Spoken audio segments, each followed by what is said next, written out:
Puji Tuhan, saudara-saudari, kita memasuki pengkajian kristalisasi Kitab 1 dan 2 Raja-Raja, minggu yang ke-11. Pemurtatan, bukit-bukit pengorbanan, dan pemulihan tumpuan.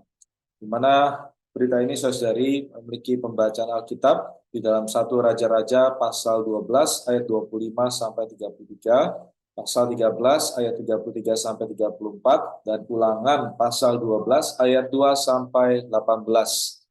Mari saudara-saudari kita sama-sama menikmati outline-nya di dalam berita yang ke-11. Dalam berita yang ke-11 ini terdapat 3 Romawi, saudara-saudari. Romawi pertama adalah kemurtatan Yerobeam bisa dianggap lambang kekristenan hari ini. Kemudian Romawi yang kedua, bagi pemulihan dan pemeliharaan keesaan yang sejati dan al-muhid, kita harus menghancurkan bukit-bukit pengorbanan. Kemudian Romawi yang ketiga, karena kemurtatan, bukit-bukit pengorbanan, dan perpecahan di seluruh dunia kekristenan, diperlukan pemulihan tumpuan keesaan yang sejati. Amen. Mari saudara kita nikmati perlahan di dalam outline berita yang ke-11. Amen. Romawi yang pertama, kemurtatan Yerobeam bisa dianggap lambang kekristenan hari ini. Amen. Ya, saudara-saudari, kita tahu bahwa kemurtatan adalah suatu dosa yang dibenci oleh Allah. Amin. Maka itu saudari, kita perlu diselamatkan, kita perlu dipulihkan dari keadaan kemurtatan, yaitu dipulihkan dari keadaan meninggalkan Allah. Amin. Di dalam Ulangan pasal 12 ayat 5 sampai 7, mari kita baca ayatnya bersama-sama. Tetapi tempat yang akan dipilih Tuhan Allahmu dari segala sukumu sebagai kediamannya untuk menegakkan namanya di sana. Tempat itulah harus kamu cari dan kesanalah harus kamu pergi. Sanalah harus kamu bawa kurban bakaran dan kurban sembelihanmu. Di sanalah kamu makan di hadapan Tuhan Allahmu dan bersukaria, kamu dan seisi rumahmu. Karena dalam segala usahamu engkau diberkati oleh Tuhan Allahmu. Amen. Mari saudari kita nikmati ayat ini bersama-sama. Amen. Tetapi, amin, tempat yang akan dipilih Tuhan Allahmu.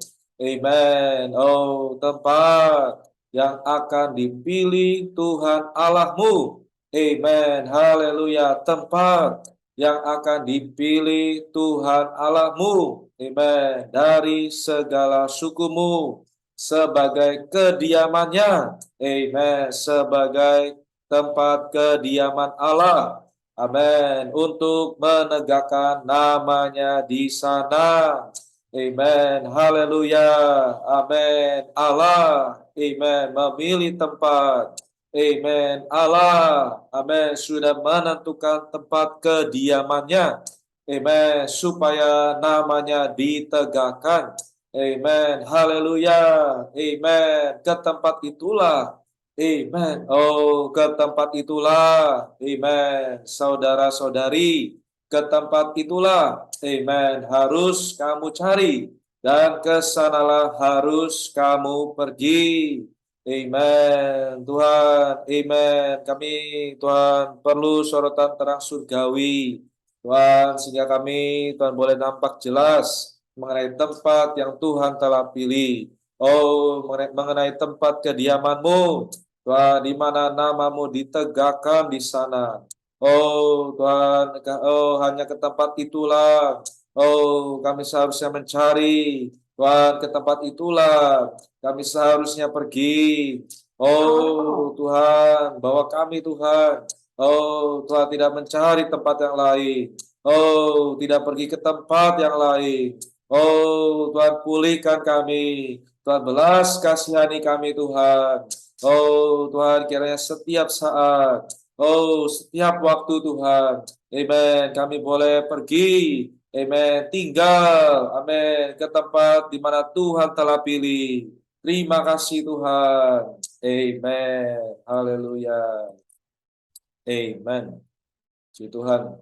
Kemudian saudari di dalam Wahyu pasal 1 ayat 6, Ya, mengenai masih di dalam Romawi yang pertama, kita baca sama-sama, saudara-saudari. Amen. Dan telah membuat kita menjadi suatu kerajaan. Amen. Menjadi imam-imam bagi Allah Bapanya. Amen. Bagi dialah kemuliaan dan kuasa sampai selama-lamanya. Amen. Haleluya, saudara-saudari. Amen. Allah, amen, telah membuat kita, amen, telah membuat saya dan Anda menjadi suatu kerajaan, amen, menjadi imam-imam bagi Allah, amen, imam-imam bagi Allah Bapanya, amen, puji Tuhan, amen, saudara-saudari, kita adalah imam-imam kerajaan hari ini. Oh, kita tidak memerlukan perantara. Amen. Kita dapat menyembah Allah. Kita dapat melayani Allah. Kita dapat mengontak Allah. Amen. Karena kita adalah imam-imam kerajaan hari ini. Amen. Terima kasih Tuhan. Oh Tuhan, atas terang-Mu. Tuhan, atas pemulihan-Mu. Amen. Tuhan, kami boleh mengenal satu fakta ajaib. Tuhan, bahwa kami hari ini adalah imam-imam kerajaan. Oh Tuhan, sungguh tidak ada sekatan. Oh, tidak ada pengantara. Tuhan, kami boleh menyembah Allah. Amen. Haleluya. Amen. Haleluya, saudari. Amen. Kemudian, saudari, kita lanjut ke dalam Romawi yang kedua. Amen. Bagi pemulihan dan pemeliharaan keesaan yang sejati dan al-muhid, kita harus menghancurkan bukit-bukit pengorbanan. Amen. Oh, bagi pemulihan, amen, dan pemeliharaan keesaan yang sejati, oh, dan al-muhid, amen, saudara-saudari, amen, bagi pemulihan Tuhan, oh, bagi pemulihan keesaan yang sejati, oh, bagi pemeliharaan keesaan yang sejati dan al-muhid, amen, saudara-saudari, kita harus, amen, menghancurkan bukit-bukit pengorbanan. Oh, menghancurkan bukit-bukit pengorbanan. Amen, Tuhan. Amen. Oh, di dalam penghidupan gereja. Oh, mari kita menghancurkan segala bentuk bukit-bukit pengorbanan. Oh, segala bentuk perpecahan.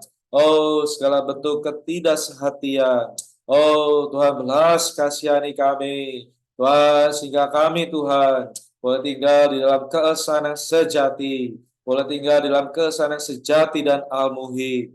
Tuhan, amen. Pulihkanlah Tuhan.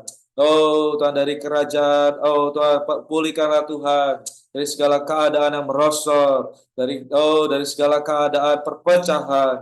Oh, dari segala keadaan ketidaksehatian. Tuhan, sungguh Tuhan, kami boleh menghancurkan segala bukit-bukit pengorbanan. Oh, sehingga kami boleh tinggal di dalam keesaan yang sejati dan al-muhid di dalam penghidupan gereja. Oh, Tuhan Yesus, Tuhan, jauhkan kami dari segala dosa Yerobeam, dari segala perbuatan Yerobeam. Tuhan, pulihkan kami, Tuhan. Amen. Haleluya. Amen. Ya. Amen. Karena saudara-saudari di dalam Ulangan pasal 12 ayat 2, sana juga amen, telah mengatakan bahwa kamu harus memusnahkan sama sekali segala tempat di mana bangsa-bangsa yang daerahnya kamu duduki itu beribadah kepada Allah mereka, yakni di gunung-gunung yang tinggi, di bukit-bukit, dan di bawah setiap pohon yang rimbun. Amen. Ya, saudara-saudari, mari kita memusnahkan sama sekali segala tempat, memusnahkan segala bukit-bukit pengorbanan. Dan bukit-bukit pengorbanan adalah lambang dari segala perpecahan.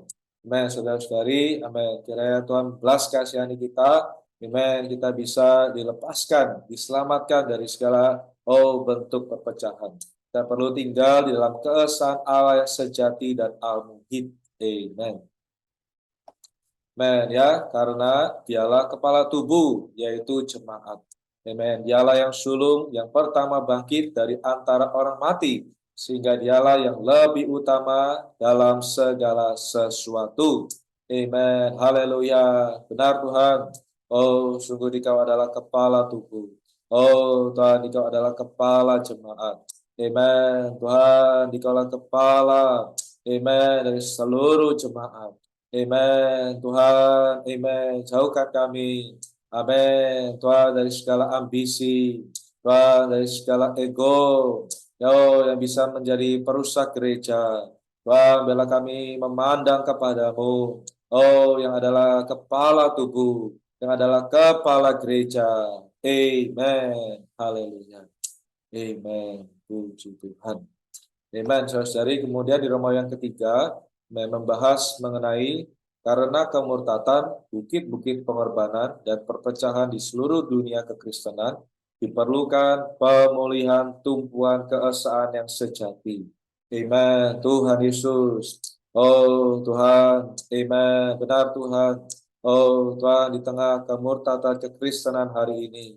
Oh Tuhan, di tengah bukit-bukit pengorbanan, dan juga segala perpecahan di seluruh dunia kekristenan. Tuhan, mohon Tuhan selamatkan kami.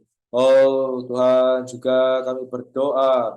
Oh Tuhan bisa memulihkan dari keadaan yang demikian. Tuhan, kami tidak mau tinggal Tuhan di dalam penghidupan kemurtatan. Oh Tuhan, di dalam penghidupan perpecahan. Oh sungguh Tuhan, pulihkanlah Tuhan. Tuhan, sehingga gerejamu boleh berada di tumpuan yang tepat. Yaitu berada di dalam keesaan yang sejati. Tuhan, kami berdoa Tuhan. Pulihkanlah dari keadaan yang demikian. Tuhan, dikala keesaan kami. Tuhan, dikala kesehatian kami. Tuhan, kami bertobat di hadapan-Mu. Amen. Amen. Amin. Amin. Efesus pasal 3:4, dan berusahalah memelihara kesatuan roh dalam ikatan damai sejahtera, satu tubuh dan satu roh, sebagaimana kamu telah dipanggil kepada satu pengharapan yang terkandung dalam panggilanmu. Amen. Oh, haleluya, saudara-saudari. Amen. Berusahalah. Amen. Berusahalah memelihara kesatuan roh. Amen. Dalam ikatan damai sejahtera. Amen. Oh, berusahalah memelihara kesatuan roh. Amen. Dalam ikatan damai sejahtera. Oh, satu tubuh dan satu roh. Amen. Benar Tuhan. Tengah penghidupan gereja hari ini. Amen. Tuhan, biarlah realitas tubuh Kristus. Amen. Tuhan, boleh menjadi realitas kami. Oh Tuhan, dengan kami memelihara kesatuan roh. Amen. Tuhan, seorang dengan yang lain. Tuhan, kami boleh tinggal di dalam ikatan damai sejahtera. Tinggal di dalam ikatan satu tubuh dan satu roh. Terima kasih Tuhan atas terang firman-Mu. Bertobat di hadapan-Mu Tuhan. Oh, bela gereja-Mu hidup di dalam kesatuan roh yang boleh dipulihkan. Oh, berada di dalam tumpuan keesaan yang sejati.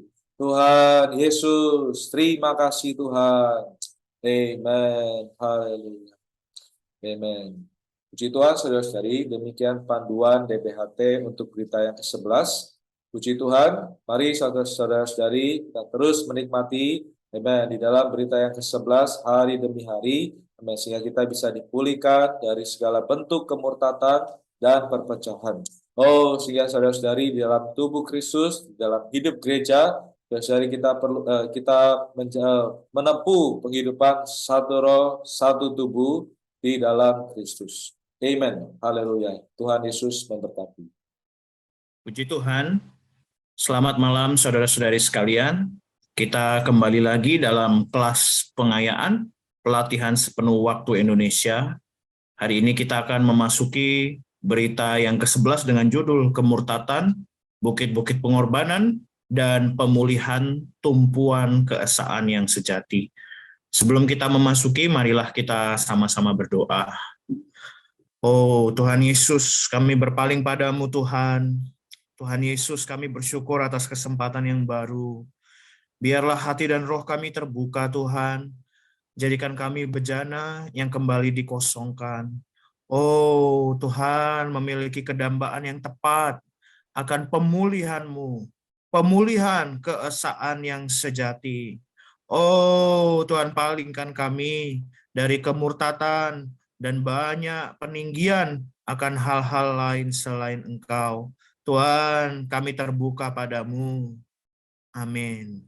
Mari sebelum kita masuk ke dalam pemberitaan pengayaan, kita sama-sama menikmati Kidung nomor 610. Kidung nomor 610.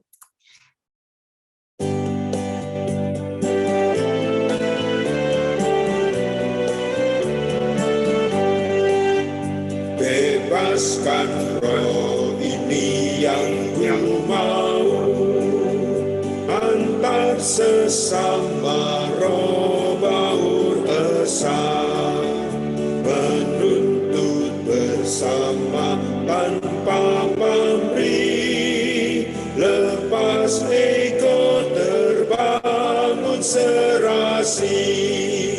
Bebaskan roh ini yang ku minta, tak lagi tertutup terpenjara, lama pun dalam terkurung diri, tak lepas ego, tak bebas pasti. Bebaskan roh ini yang ku gemar, keluar mutlak dari egoku, agar Roh Kudus bebas mengalir, limpahmu wujud atas hadirmu. Bebaskan roh ini yang ku damba, hanya pencil diri kering gersang, menyendiri membuatku papa, lepas diri nikmat kau yang limpah. Bebaskan roh ini yang ku rindu, bongkar tipu muslihat menipu, tidak terpenjara dalam sumur, alam tidak terbatas ku masuk. Bebaskan roh ini yang ku harap, ku bebas dari belenggu hawa, bau sesama buatku cerah, nikmat segalamu yang tak terbatas.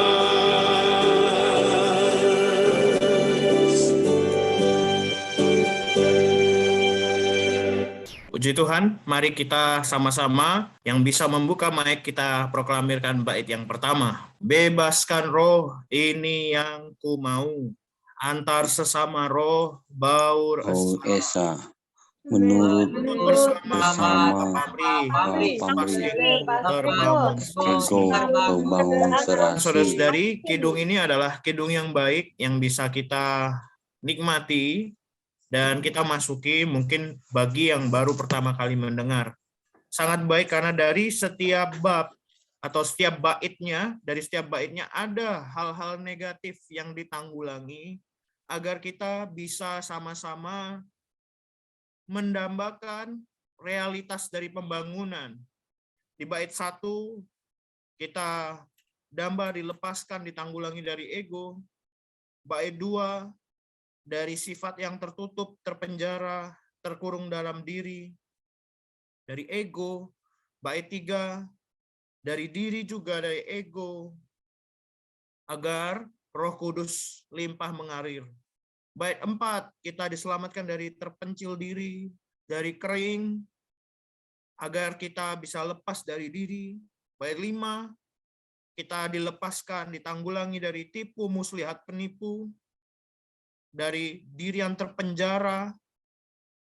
Bait 6 kita bisa bebas dari belenggu awak atau belenggu diri untuk baur dengan sesama. Karena itu puji Tuhan di tiap bait ada kedambaan ini. Oh, bebaskan roh, bebaskan roh, bebaskan roh. Kiranya ini menjadi satu kedambaan kita. Bebaskan roh, ini yang ku mau. Bebaskan roh, ini yang ku minta. Ini yang ku gemar. Bebaskan roh, ini yang ku damba. Ini yang ku rindu. Dan ini yang ku harap. Ya, kiranya kidung ini menjadi berkat bagi kita. Kita sama-sama bisa kembali menyanyikannya sekali lagi.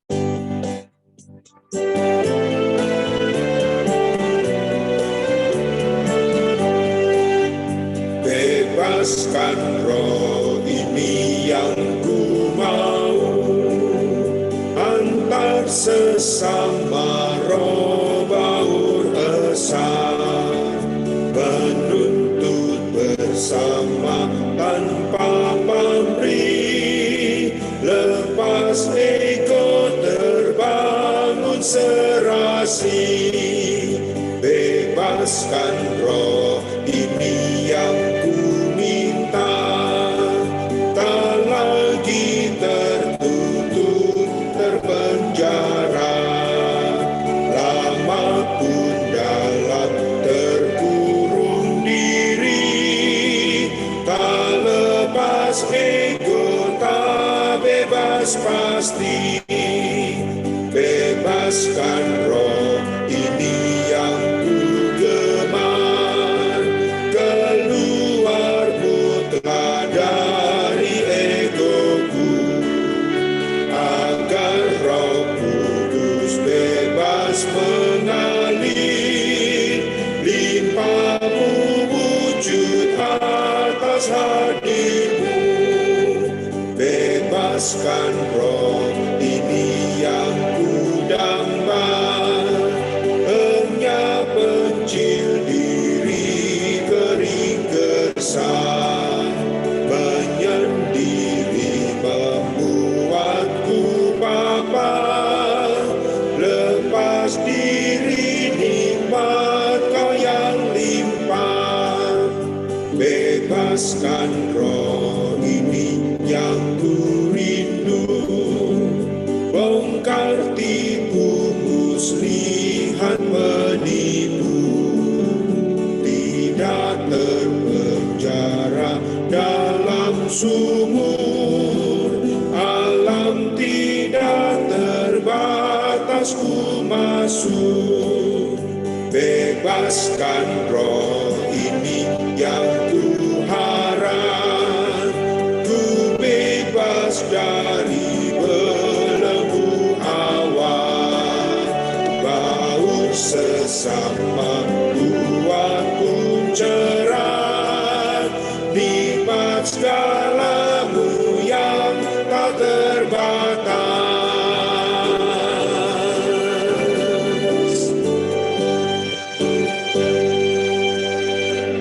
Mari kita sama-sama masuk ke dalam bagian pemberitaan yang pertama. Tuhan Yesus memberkati.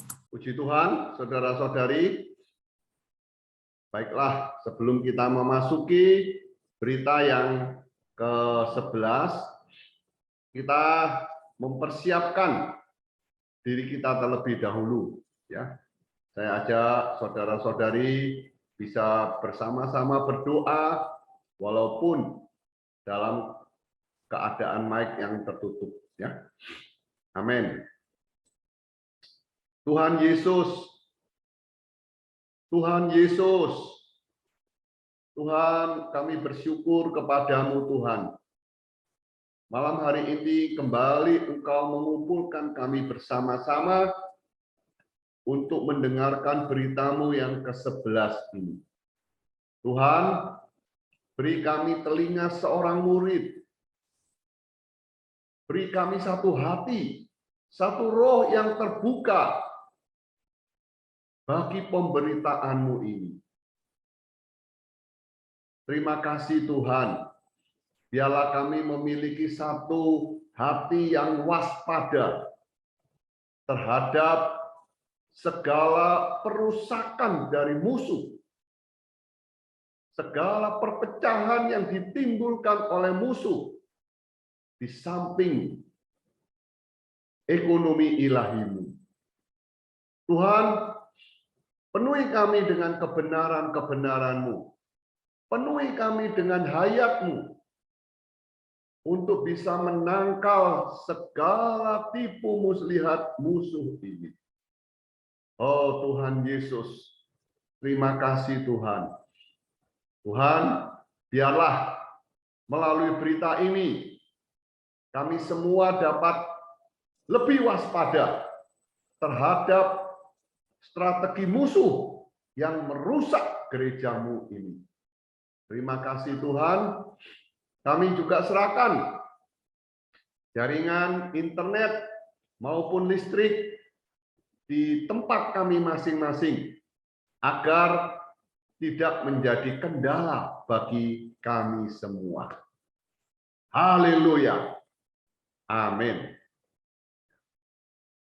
Subjek umum dalam FKKP kita adalah pengkajian kristalisasi 1 dan 2 raja-raja. Kita tahu bahwa kristalisasi raja-raja ini ada 12 berita. Dan kita sudah minggu lalu sudah menikmati sampai berita ke-10. Minggu ini kita memulai berita ke-11. Ya. Dan berita 10 sampai 12 ini boleh dikatakan adalah satu paket, yaitu pemulihan Tuhan untuk menghasilkan para pemenang untuk mengalihkan zaman bagi rampungan ekonomi Allah. Ya, kita tahu kemarin bahwa pemulihan Tuhan adalah untuk membangun Sion. Sion ini tidak lain adalah para pemenang di zaman ini. Oleh karena itu, Sion juga dikatakan adalah kelompok-kelompok vital. Ya. Jadi inilah target kita, saudara-saudari. Ya, kita tidak hanya berhenti menjadi saudara-saudari sebagai anggota tubuh Kristus, tapi kita perlu terus maju supaya kita bisa menjadi pemenang-pemenangnya di zaman ini. Ya. Untuk itu kita perlu terus berdoa. Ya. Berdoa, baik berdoa secara pribadi maupun berdoa secara korporat. Dan juga perlu membayar harga. Sion ini satu bukit. Untuk mencapai bukit Sion, ini perlu mendaki. Artinya ada harga yang perlu dibayar. Kita nggak bisa santai-santaian. Ya, puji syukur kepada Tuhan. Dan juga menuntut kita menjadi orang yang vital.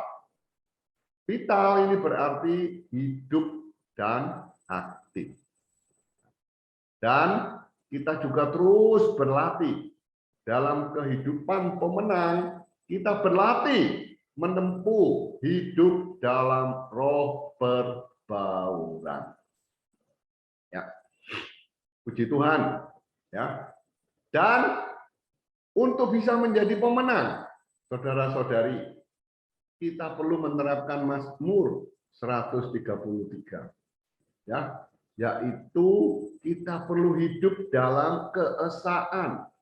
Karena hanya dalam keesaanlah Tuhan akan mencurahkan berkat. Ya, puji Tuhan.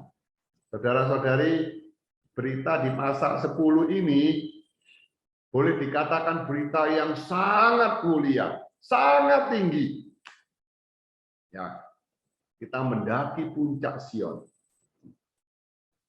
Tapi kita sampai berita 11, ini seperti kita turun ke lembah. Ya. Berita 11 berisi satu ingatan supaya membuat kita ini waspada bahwa memang di depan kita ada target yang mulia. Kita perlu berlari untuk mencapai target ini. Tetapi ingat, musuh masih ada di sekeliling kita. Musuh juga tidak tinggal diam. Musuh juga terus bekerja, mengerjakan pekerjaan perusakannya, kerusakan satani. Di samping ada ekonomi Allah, musuh juga terus merusak. Maka berita 11 ini menunjukkan, mewahyukan kepada kita, saudara-saudari, kita perlu waspada. Waspada terhadap apa? Terhadap perusakan musuh, terutama terhadap perpecahan. Allah mendambakan keesaan, tetapi iblis selalu menimbulkan perpecahan. Inilah prinsip pekerjaan musuh. Maka kita perlu berhati-hati. Judul berita 11 adalah kemurtatan, bukit-bukit pengorbanan, dan pemulihan tumpuan keesaan yang sejati. Di sini nanti kita akan melihat 3 angka Romawi besar. Nah, angka Romawi pertama tentang kemurtatan. Angka Romawi 2 tentang bukit-bukit pengorbanan. Kalau bicara masalah kemurtatan dan bukit-bukit pengorbanan, ini mengacu kepada perpecahan.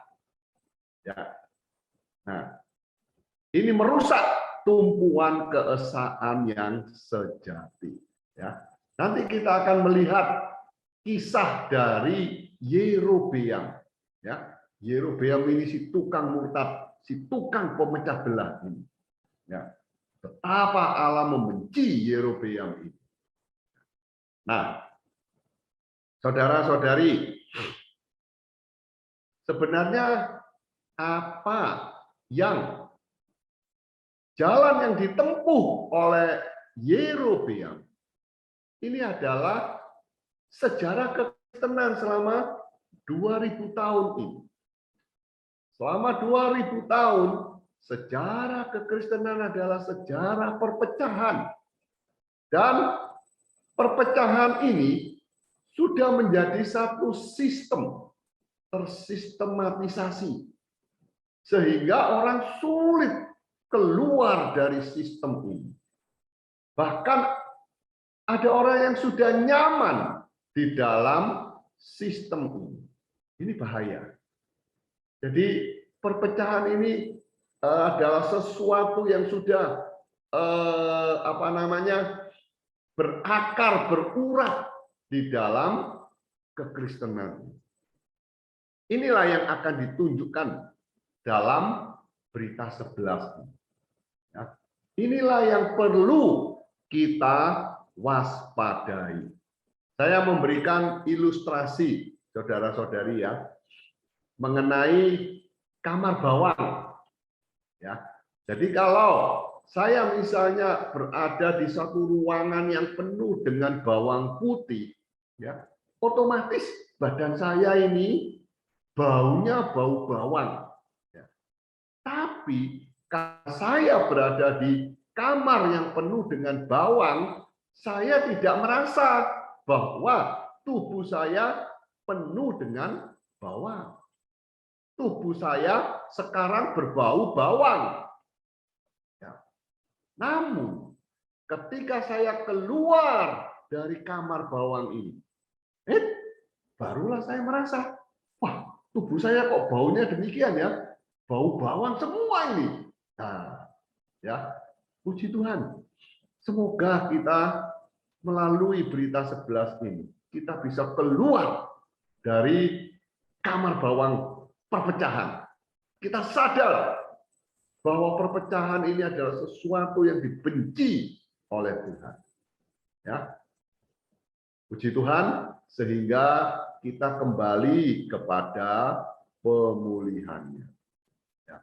Di dalam Matius pasal 13, di situ Tuhan Yesus juga memberikan perumpamaan mengenai pohon besar. Gereja seharusnya seperti biji sesawi, ya, yang bisa memberikan makan, tetapi berkembang kelihatannya besar seperti pohon besar, ya, di mana banyak hal mulai masuk ke dalam pohon besar ini. Politik mulai masuk, ya. Filsafat mulai masuk, dan berbagai macam, ya. Nah, keduniawian, artis, semua mulai masuk ke dalam pohon besar ini. Akhirnya pohon besar ini menjadi kacau, ya. Nah, di Alkitab mengatakan, ya, kekacauan pertama ada di Kejadian 11 dan berakhir di Babel. Ya, waktu itu orang membangun menara Babel, ingin setara dengan Allah, maka Allah mengacaukan mereka. Ya. Sampai bangsa Israel,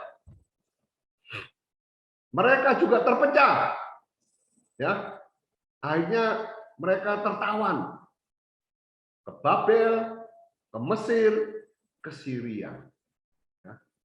Tidak ada keesaan. Ya.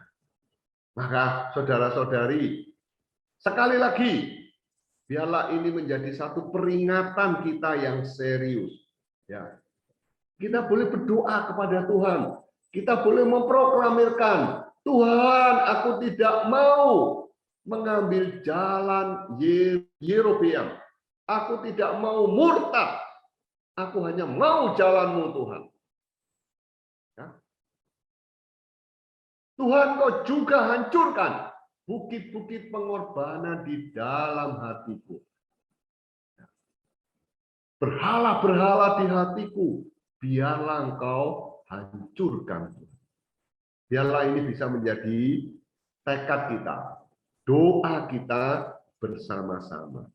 Ya. Saudara-saudari, terhadap kebenaran kita perlu mutlak, kita perlu disusun ulang oleh kebenaran ini, dan jangan kompromi, ya, karena kebenaran adalah kebenaran. Ya, kita tahu di zamannya Yusuf, sewaktu Yusuf menjadi penguasa di Mesir, dia memerintah bukan dengan otoriter, tapi dia memerintah dengan memberi makan. Ya. Kenapa Yusuf bisa memberi makan? Karena Yusuf memiliki gudang. Gudangnya penuh dengan bahan makanan. Gudang Yusuf ini penuh dengan bahan makanan. Ya. Sehingga dia bisa menyuplai makanan ini kepada rakyatnya. Sama, saudara-saudari, ya, gudang Yusuf kita ini adalah kebenaran.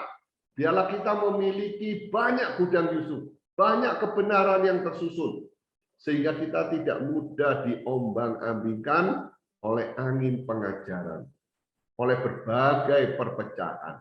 Kalau saudara-saudari kita kekurangan kebenaran, ya, nanti kita akan melihat ada penangkal.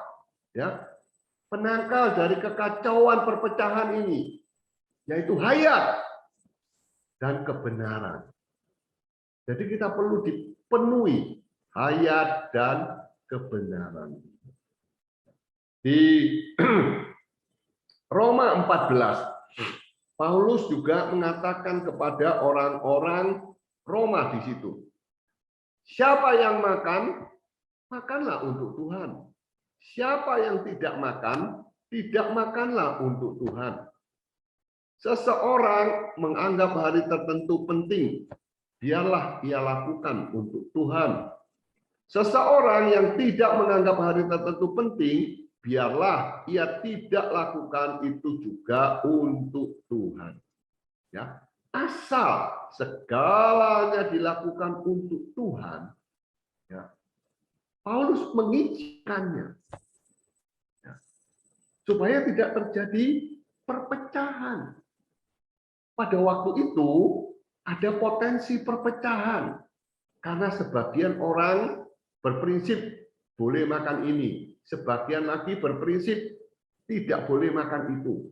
Ya, sehingga ada potensi perpecahan. Sebagian orang menganggap boleh memelihara hari tertentu, sebagian lagi memelihara hari yang lain lagi, sehingga ada potensi perpecahan. Ya. Makanya Paulus menulis Roma pasal 14 ini. Semuanya berdasarkan kebenaran, berdasarkan keesaan yang manis. Asal Allah sudah menerima mereka, kita pun wajib menerima mereka. Haleluya. Inilah prinsip keesaan yang manis. Ya. Nah, saudara-saudari, dalam pekerjaan besar Allah, mulai dari pemilihan sebelum dunia dijadikan, ya, kemudian penciptaan, ya, ciptaan baru, dan sampai Yerusalem baru, semuanya dikerjakan oleh Allah berdasarkan prinsip keesaan. Ya. Ingat, saudara-saudari, prinsip keesaan ini adalah prinsip yang besar. Maka kita harus memegangnya dengan baik. Ya. Jangan sampai musuh merusak. Ya. Seperti Indonesia, ya, NKRI, Negara Kesatuan Republik Indonesia.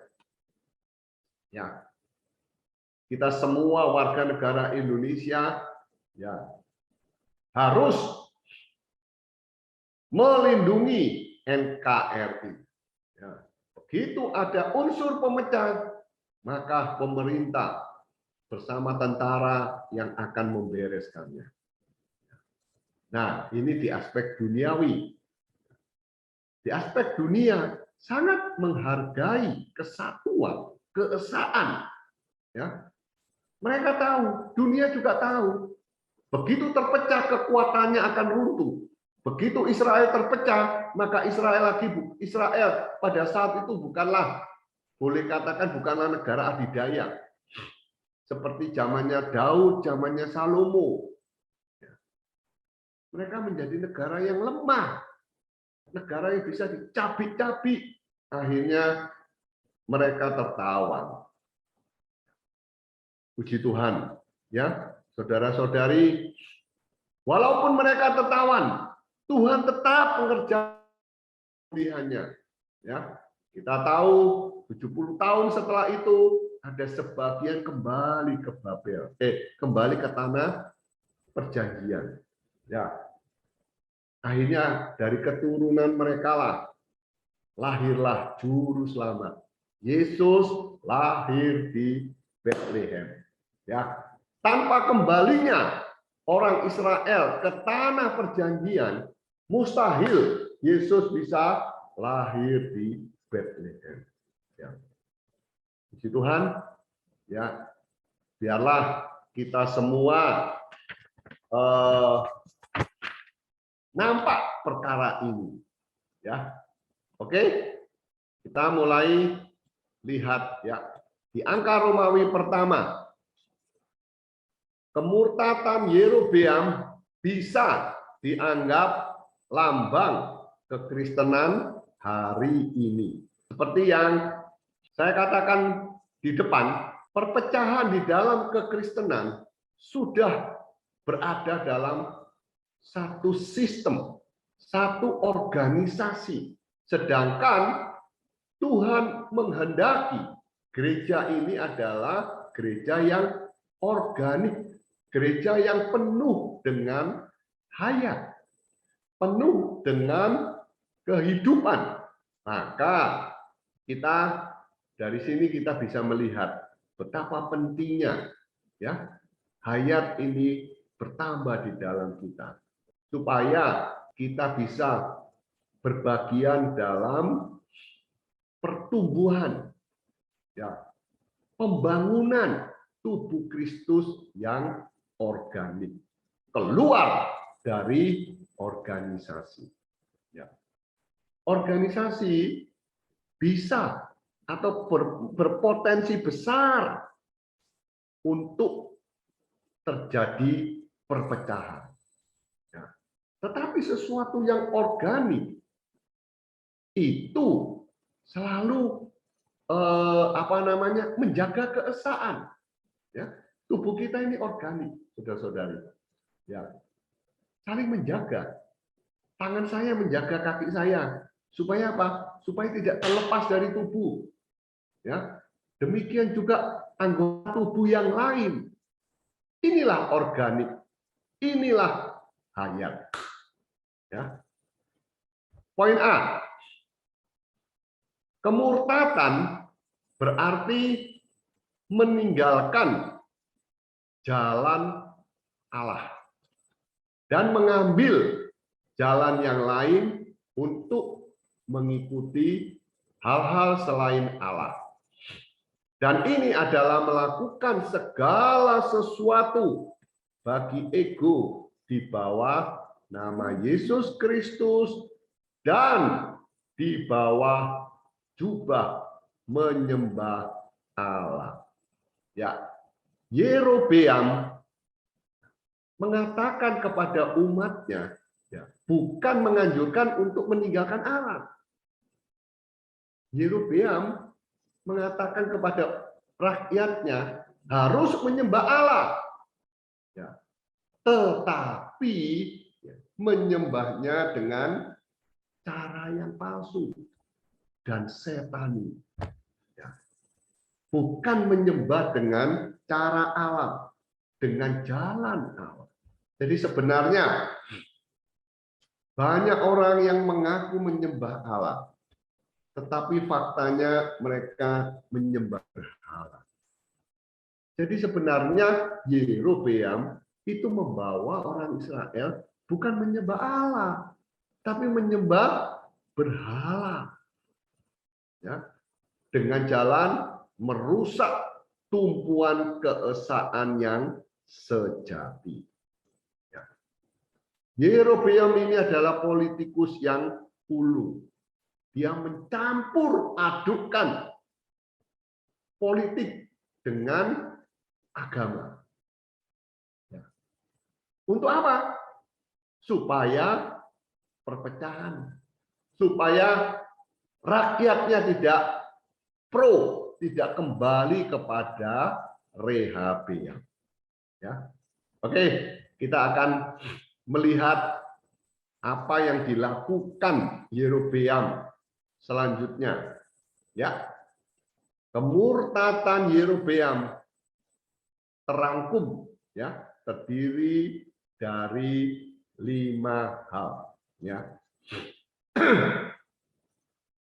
Kalau kita lihat sejarah Yerobeam, saudara-saudari, Yerobeam ini adalah salah seorang pelayan dari Salomo. Ya.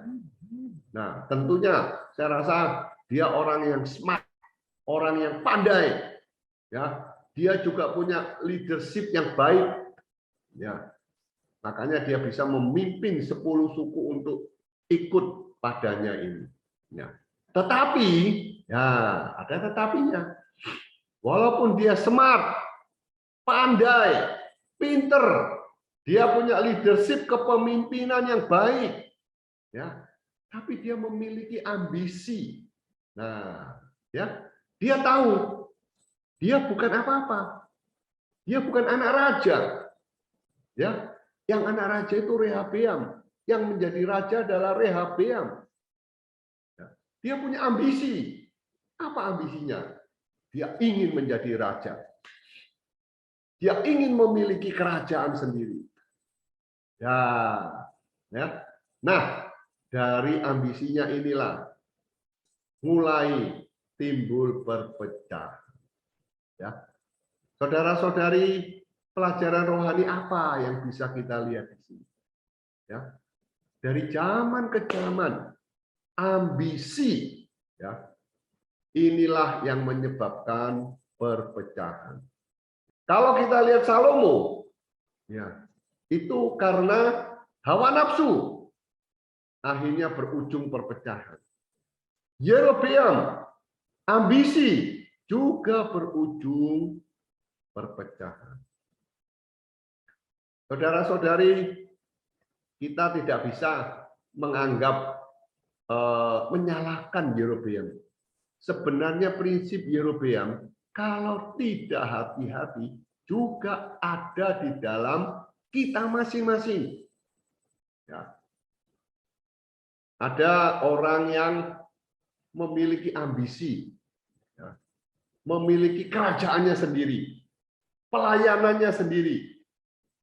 Kalau dia sudah melayani sesuatu, ya, mata rantai tertentu, oh, jangan ada harap orang lain menjamah mata rantainya. Ini kerajaanku. Wah, luar biasa. Inilah potensi perpecahan. Ya, ini pelayananku. Ini sidang kelompokku.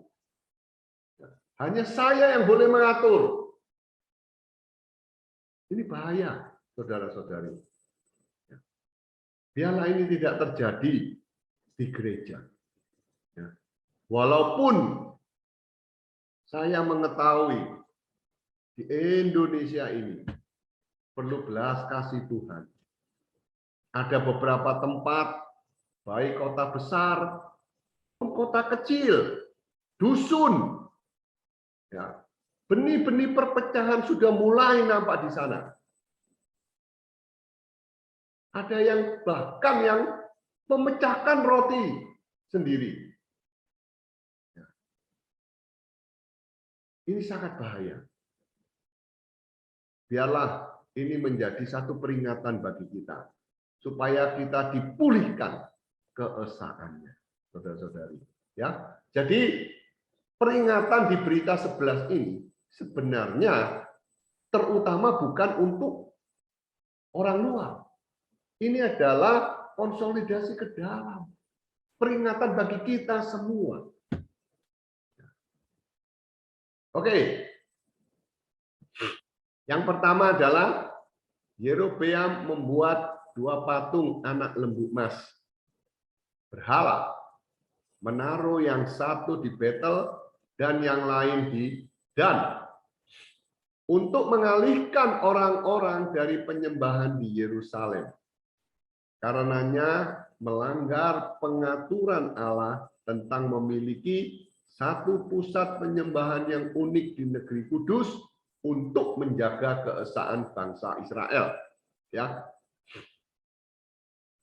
kita tahu, saudara-saudari, bangsa Israel ketika keluar dari Mesir lebih kurang 2 juta orang. Ngatur 2 juta orang ini tidak mudah. Ya. Kemudian singkat cerita, mereka masuk ke tanah perjanjian. Ya, taruhlah sekitar 2 juta juga. Ngatur 2 juta orang ini tidak mudah. Ya. Oleh karena itu Allah memerintahkan kepada Musa. Mereka harus menyembah di Yerusalem. Setahun 3 kali harus mereka mengadakan perayaan di Yerusalem. Yerusalem ini adalah tempat yang unik. Ya. Kenapa? Supaya mereka bisa esa. Ya. Nah, ya. Inilah maksud Allah. Tetapi Yerobeam merusak keesaan ini. Dia berkata kepada rakyatnya, kalian tidak perlu ke Yerusalem, terlalu jauh. Pergilah ke Betel dan Dan. Ya, mau berhari raya, mau menyembahkan kurban di Betel, di Dan, semuanya sama. Ada imamnya, ada kurbannya, peralatannya juga sama. Ngapain jauh-jauh ke Yerusalem? Ya, Yerobeam ini merusak, mengadakan pusat penyembahan tandingan. Ya. Seperti yang saya katakan tadi, ada orang-orang tertentu yang berusaha ya mengadakan roti dan cawan tandingan. Ya. Ini adalah benih-benih perpecahan. Ya. Kita harus waspada terhadap perkara ini, saudara-saudari. Ya. Nah, kemudian juga satu hal, ya, Yerobeam ini boleh dikatakan mungkin ya seumuran dengan Rehabeam, ya, anak muda gitulah, ya, atau mungkin lebih tua sedikit lah. Yerobeam ini protes kepada Rehabeam. Hai Rehabeam, ayahmu ini ya menghabiskan uang negara terlalu banyak. Ya. Istri ayahmu aja 700, selirnya 300, total 1000. Ya. Makanya dari mana mereka? Ya dari duit rakyat, dari keringat rakyat. Coba tahu kamu pikir, kamu sekarang jadi raja, bagaimana pikirkan untuk meringankan beban rakyat? Ya. Nah, Rehabeam mulai berunding, ya. Mungkin ada sekelompok orang yang diajak berunding. Pertama adalah orang-orang yang tua diajak berunding. Ya. Nah, sebenarnya nasihat mereka cukup baik. Dengarkan nasihat ini. Tapi Rehabeam tidak mau mendengarkan. Rehabeam lebih mendengarkan nasihat kelompok yang muda, teman-temannya sendiri seumuran, yang masih bau kencur. Ya. Mereka mengatakan, jangan mau, kamu bilang aja kepada Yerobeam, kelingkingku lebih besar daripada pinggang ayahku. Ya. Perberat rakyat, pajaknya ditambah berlipat ganda. Ya. Nah, inilah yang akhirnya menyebabkan perpecahan. Ya. Nah, saudara-saudari, kesempatan ini ya saya sedikit menasehatkan juga untuk anak-anak muda. Ya. Ya, saya sekarang ini sudah boleh dikatakan tidak muda lagi. Ya. Nah, saya mewakili orang yang setengah bayar. Banyak sekali kami memberikan nasihat kepada anak muda. Ya. Ya. Nasihat yang kami berikan itu berasal dari pengalaman kami.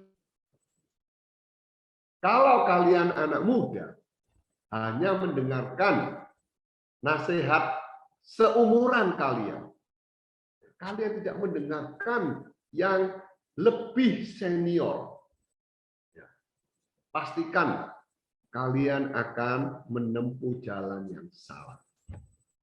Ya, ini sudah saya lihat berulang kali.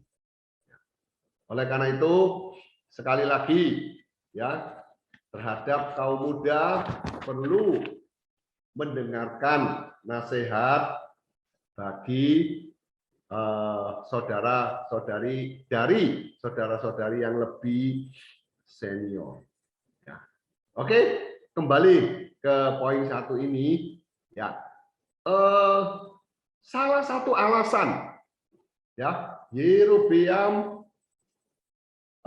mengadakan penyembahan di Betel dan di Dan ini adalah alasan kenyamanan.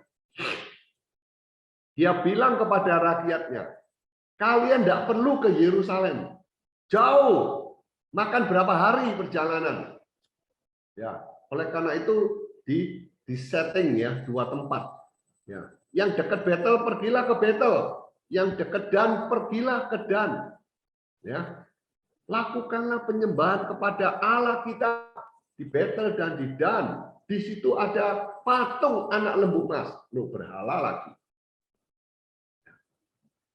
Jadi di sini Yerobeam memberikan kenyamanan kepada rakyatnya, ya, untuk menyembah Allah. Saudara-saudari,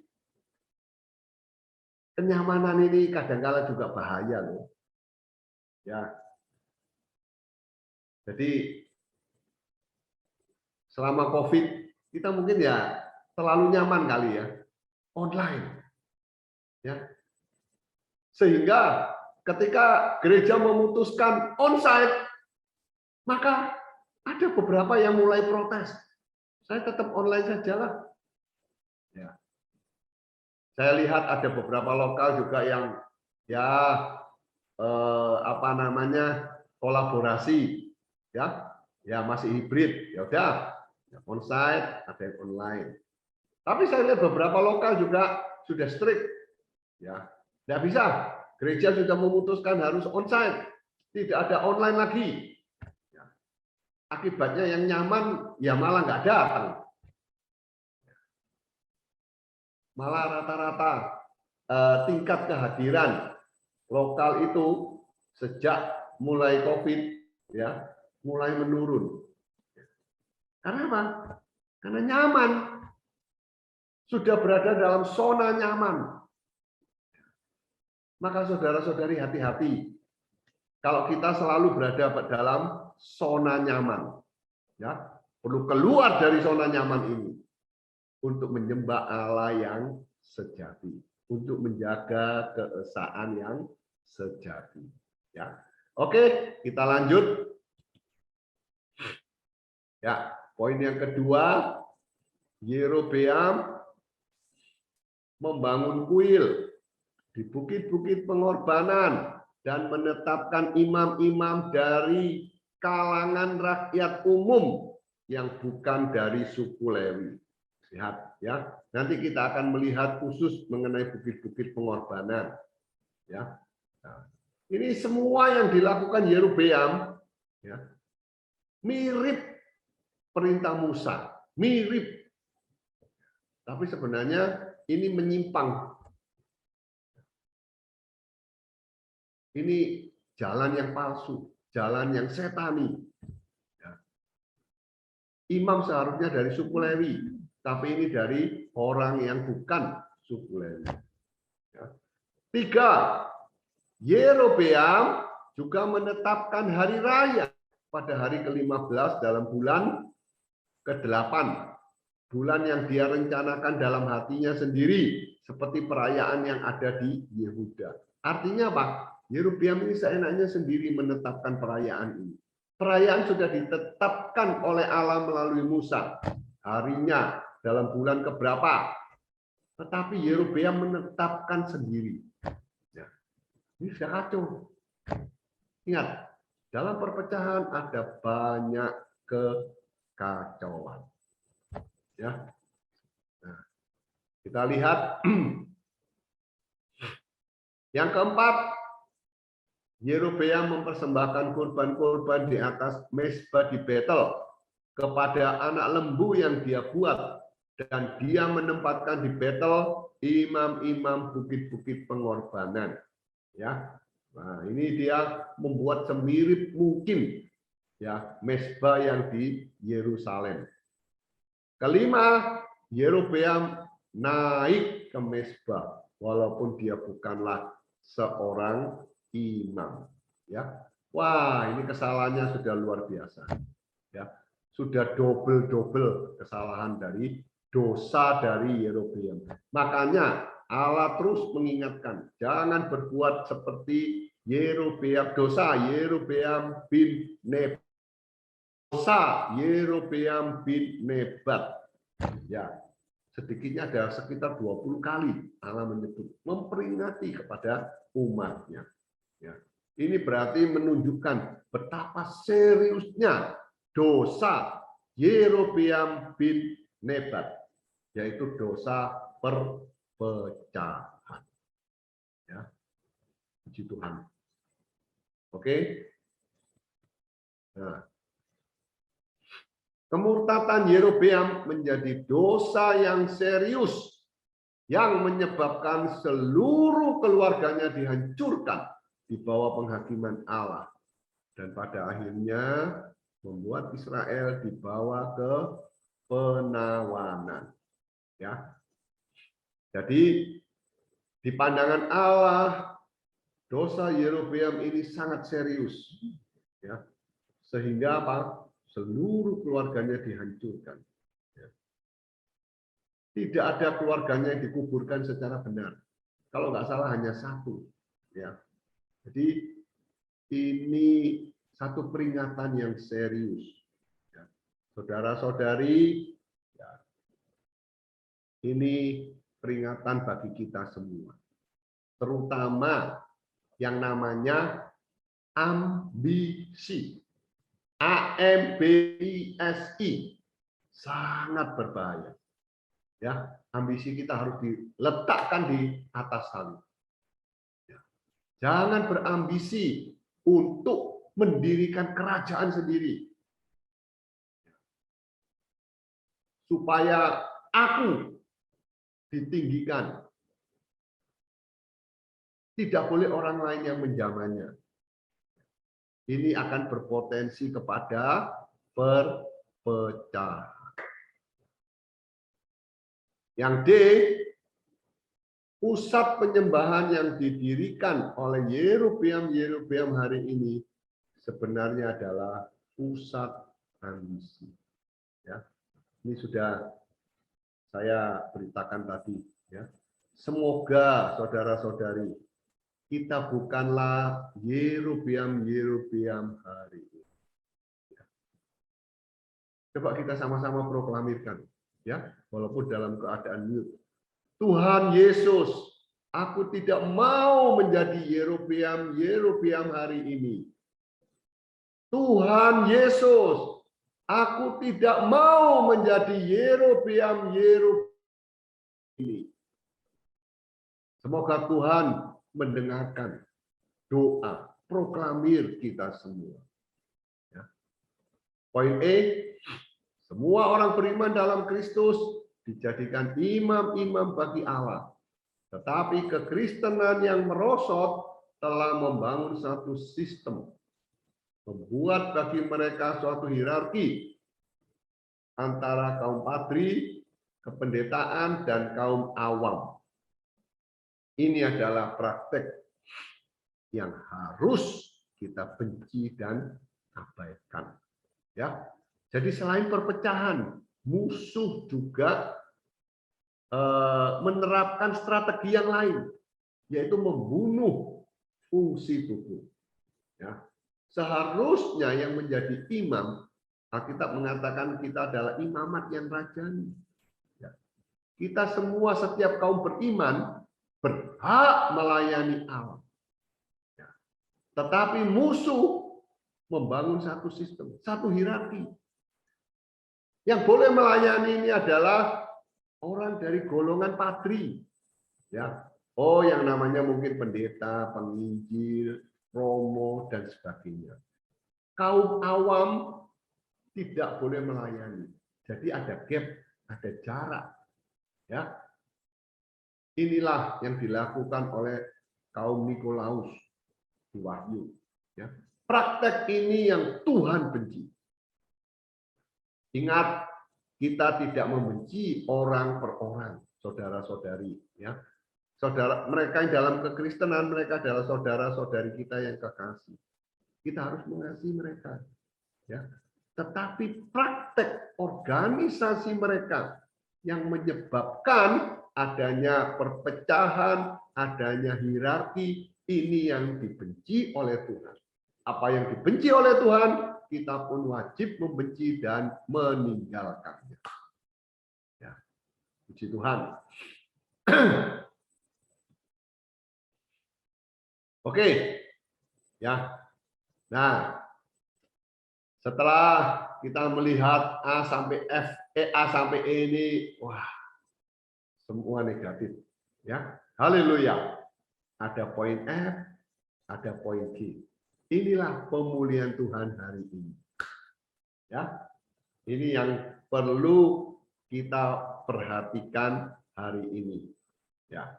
Nah, yang poin F, karena kekristenan hari ini dipenuhi dengan kemurtatan, Tuhan memerlukan satu pemulihan. Pemulihan hayat dan kebenaran. Ya, ini nanti saudara Samuel di Angka Romawi 3 yang akan menjelaskan lebih dalam lagi. Ya, poin G, persediaan hayat dan wahyu kebenaran adalah penangkal yang para rasul gunakan dalam menanggulangi kemurtatan dan kemerosotan gereja. Ya, lihat di sini ada hayat, ada kebenaran. Ya. Aspek hayat ada persediaan yang berlimpah. Artinya kita harus bertumbuh di dalam hayat. Aspek kebenaran, ya, ini adalah bukan kebenaran yang tertutup, tapi kebenaran yang sudah diwahyukan, kebenaran yang sudah terbuka, kebenaran yang sudah tersingkap.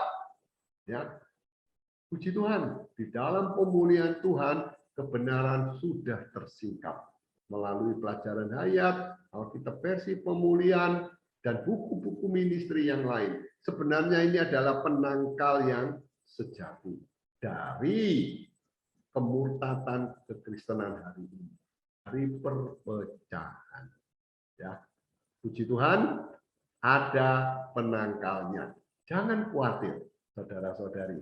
Ya, kita perlu dipenuhi dengan hayat dan kebenaran. Amin. Oke, kita masuk ke angka Romawi 2. Ya.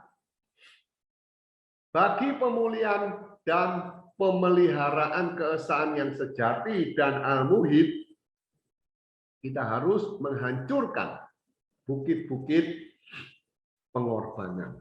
Ya, tapi sebenarnya ini hampir sama dengan angka Romawi pertama. Ya, ini juga yang menyebabkan perpecahan juga. Ya, di 1 Raja-Raja 22 ayat 43 sampai 44 dikatakan ia hidup mengikuti jejak Asa ayahnya. Ia ini adalah Raja Yosafat.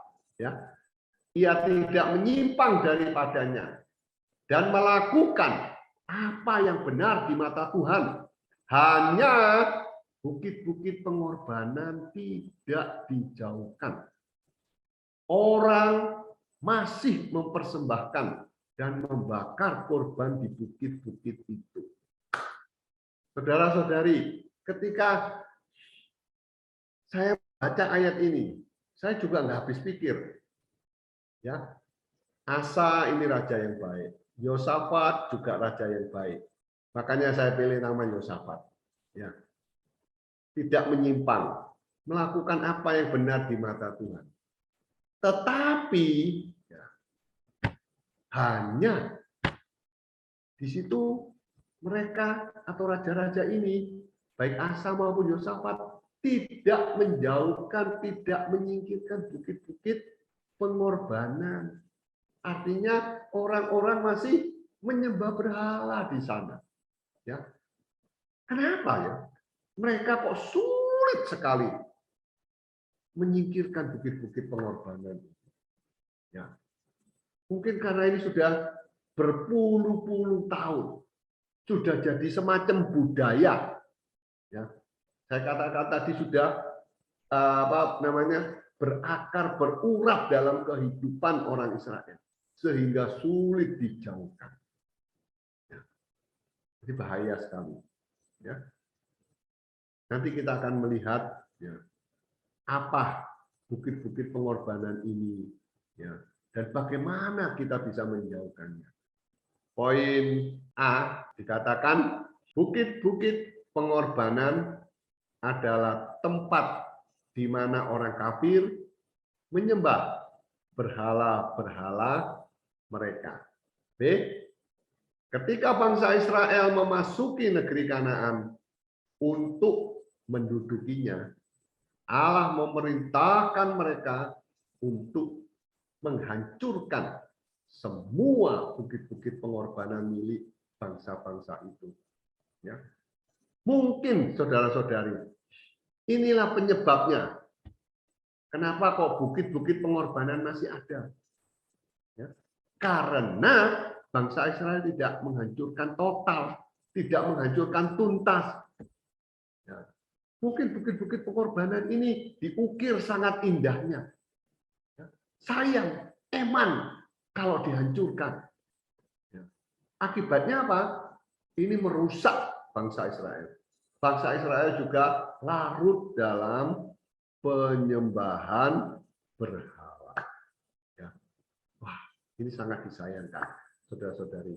Makanya, saudara-saudari, terhadap satu penanggulangan, ya, kalau Tuhan sudah menyoroti, maka kita perlu menanggulangi dengan tuntas. Ya, jangan buka pintu belakang. Jangan ada celah. Begitu ada celah sedikit, maka ya celah ini mungkin kelak akan bertambah besar sehingga kita tidak bisa menanggulangi perkara itu lagi. Makanya saudara-saudari, kita perlu ini ya, berlatih terhadap perkara ini.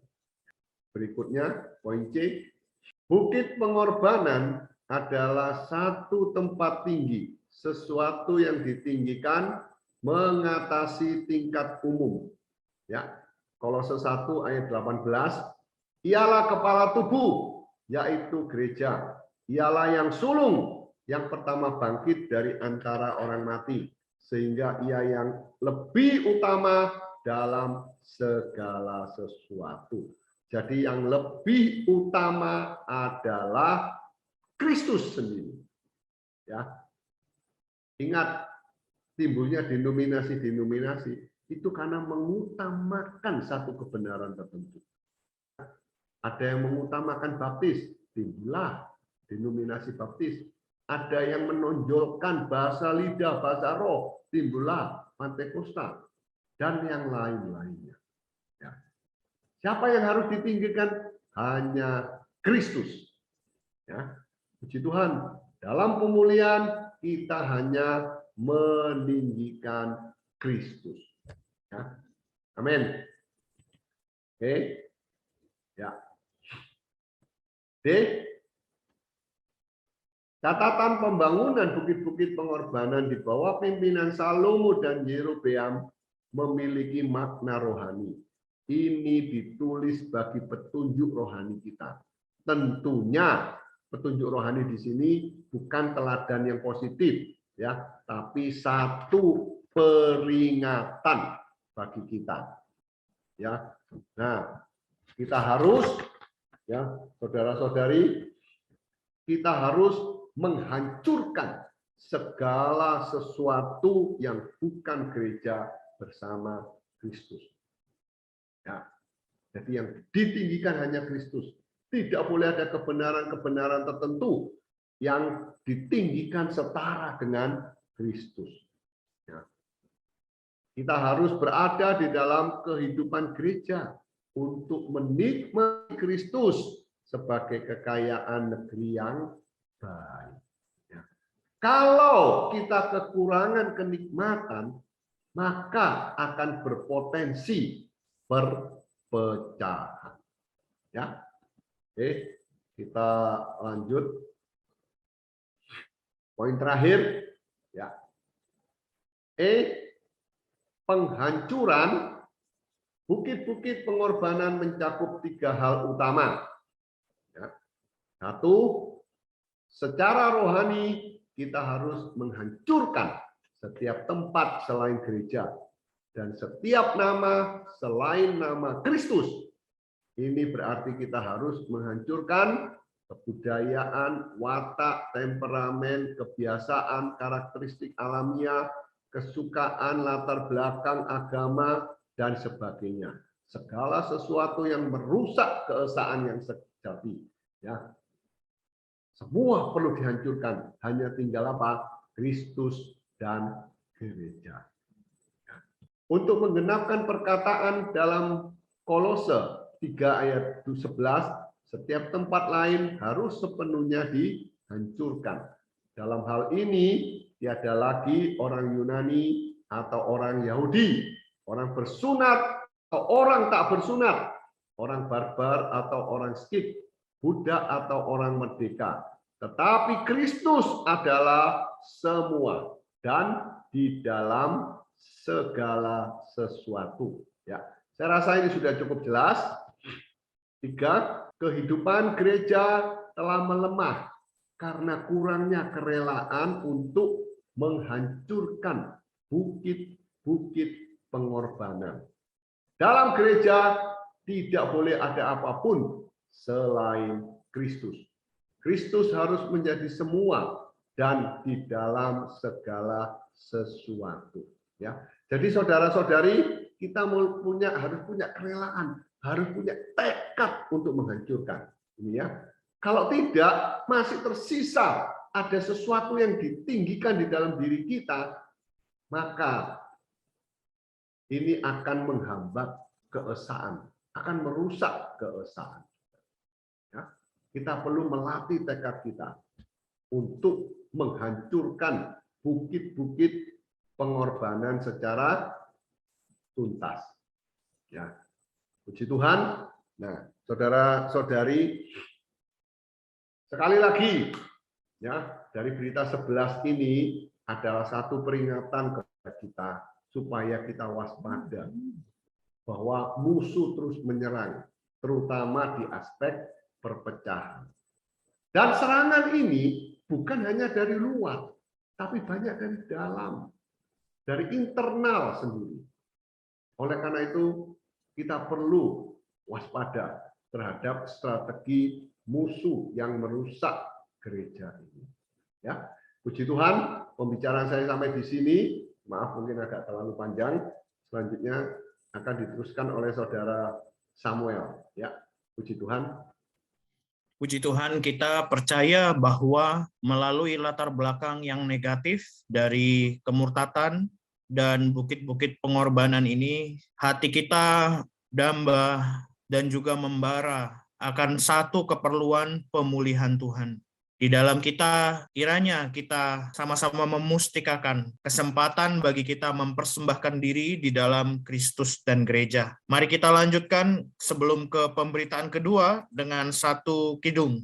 Melalui suplemen 612, saudara-saudari, mari kita proklamirkan terlebih dahulu bait yang pertama. Kidung ini sangat baik, kiranya ini jadi kedambaan kita dan kesaksian seumur hidup kita. Mari kita proklamirkan sama-sama bait pertama. Yang bisa buka mic, silakan kita buka mic bersama. Oh, kita telah nampak gereja dalam keesaan, saksi, nyanyi, syukur puji, melekat selaras. Gereja lokal mempelai kesayangan tunggalnya. Oh, seru Tuhan, kita peroleh Kristus sekian banyak kurnia bersama-sama. Dialah kasih kita tiap hari. Oh, menikmati kasih yang sejati. Amin. Mari kita sama-sama menikmati kidung ini. Kiranya ini menjadi kenikmatan dan kesaksian hidup kita.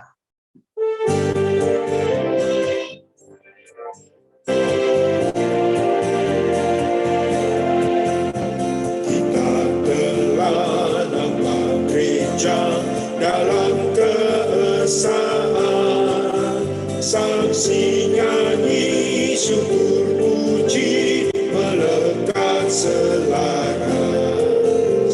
Gereja lokal mempelai kesayangan tunggalnya. Seru Tuhan, kita beroleh Kristus sekian banyak. Dialah kasih kita tiap hari, menikmati kasih yang sejati. Nikmat Kristus dalam gereja sungguh puas lega. Roh dan gereja itu pemulihan sebenarnya. Tuhan kita hidup segala limpahnya, resah jenuh aneronya, roh lantas leluasa. Dialah kasih kita tiap hari, menikmati kasih yang sejati.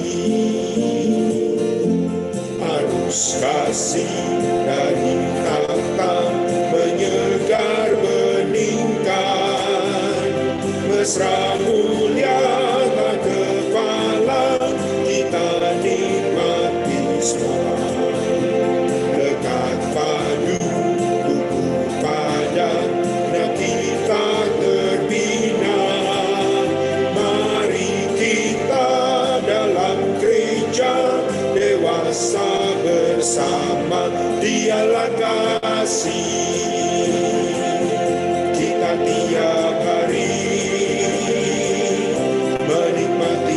kasih yang sejati.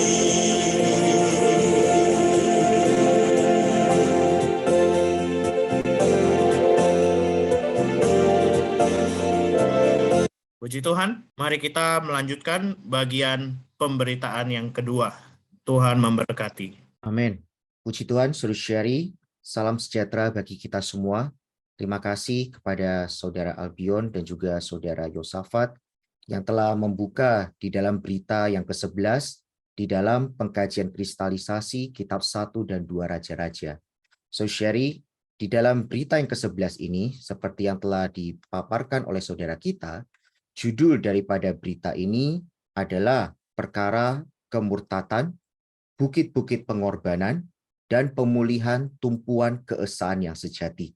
Dari apa yang telah dibahas oleh saudara kita tadi, telah dibahas 2 poin pertama, yaitu kemurtatan Yerobeam dan juga bukit-bukit pengorbanan. Saudari, mengingatkan kita kembali mengenai beban yang telah disampaikan oleh saudara kita ketika membuka di dalam berita pertama di dalam pengkajian kristalisasi kitab 1 dan 2 Raja-Raja ini, membawa kita perlu semakin memperkaya kedelimpahan di dalam firman yang kita nikmati hari ini. Karena itu kita juga perlu memperhatikan mengenai dasar dan referensi di dalam berita yang ke-11 yang kita nikmati 1 minggu ini. Yang pertama yaitu di dalam ayat Alkitabnya, kita bisa lihat di garis besar yang kita punya bersama, yaitu diambil dari 1 Raja-Raja pasal 12 ayat 25 sampai 33, kemudian pasal 13 ayat 33 sampai 34, dan di dalam kitab Ulangan pasal 12 ayat 2 sampai dengan 18.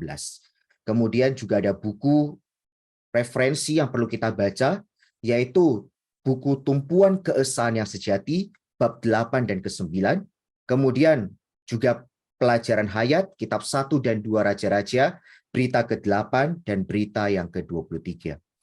Seperti yang telah disampaikan oleh saudara kita tadi, dalam berita ke-11 ini ada 3 Romawi yang kita nikmati dan kita telah bahas bersama. 2 Romawi pertama membicarakan bagaimana kemurtatan Yerobeam yang merupakan seperti lambang keadaan di tengah-tengah hari ini, situasi hari ini. Lalu bagaimana kita mau memulihkan perkara keesaan, perlu dihancurkannya bukit-bukit pengorbanan. Dan bagi hal ini, untuk mencapai sasaran Allah, menggenapkan kehendak Allah, kita perlu kembali kepada tumpuan keesaan yang sejati. Di dalam poin 1 dan 2 Romawi, seperti yang telah dipersekutukan saudara kita tadi, yang pertama kita perlu mengenal apa itu kemurtatan. Kemurtatan adalah perkara mengambil jalan yang lain, yaitu yang menurut diri sendiri, meninggalkan jalan Allah, dan melakukan segala sesuatu di bawah nama Yesus dan di bawah jubah menyembah Allah. Ini adalah perkara yang ditentang oleh Allah dan tidak diperkenan oleh Allah. Karena ketika membicarakan mengenai kemurtatan Yerobeam, seperti yang telah dipaparkan oleh saudara kita tadi, di dalamnya menyangkut perkara ambisi, perkara yang berasal dari diri sendiri. Oleh sebab itu, hari ini kita di dalam pemulihan Tuhan, seperti apa yang telah dibahas di dalam berita sebelumnya, kita hari ini perlu dipulihkan, perlu dibawa kembali kepada keadaan yang semula, dan jalannya adalah melalui hayat dan kebenaran. Ini adalah suntikan penangkal yang boleh kita lihat dalam seluruh perjanjian baru, yang membawa setiap kaum beriman kembali kepada kedudukan yang semula, terlepas dari segala bentuk kemurtatan dan kondisi kemerosotan gereja. Kemudian di poin yang kedua, yang apa telah dipersekutukan saudara kita tadi, yaitu membicarakan mengenai penghancuran bukit-bukit pengorbanan. Saudari, bukit-bukit pengorbanan adalah gambaran yang di dalamnya mencakup sedikitnya ada 3 hal. Yang pertama adalah hawa nafsu. Kedua adalah ambisi. Dan yang ketiga adalah berhala. 3 perkara ini semuanya membentuk bukit-bukit pengorbanan, meninggikan yang lain selain diri Kristus sendiri. Karena itu ketika kita hari ini sebagai kaum beriman, sebagai umat Allah yang sejati, kita perlu dibawa kepada keadaan yang tepat, yaitu kita hanya perlu meninggikan Kristus.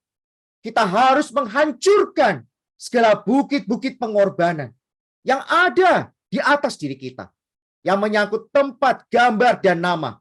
Apapun itu, asalkan itu bukan Kristus, semuanya harus disingkirkan.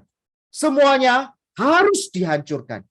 Anda lihat di dalam sejarah orang Israel, ketika membicarakan kitab 1 dan 2 Raja-Raja, satu aspek kita melihat ini adalah satu fakta sejarah.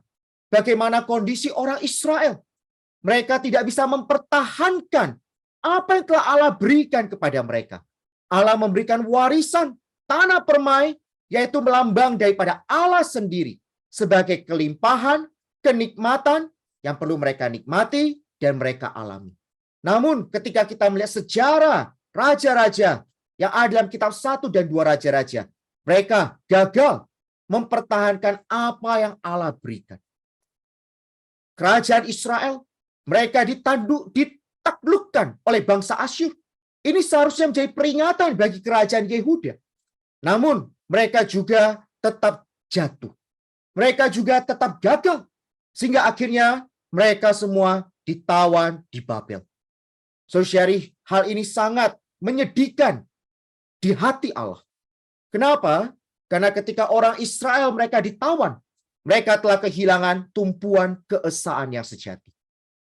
Tumpuan keesaan yang sejati adalah tempat di mana umat Allah dapat menikmati segala kelimpahan rohani, dapat menikmati segala hal yang positif, dapat menikmati Kristus yang adalah tanah permai, kelimpahan, hari raya, realitas dari semua korban persembahan.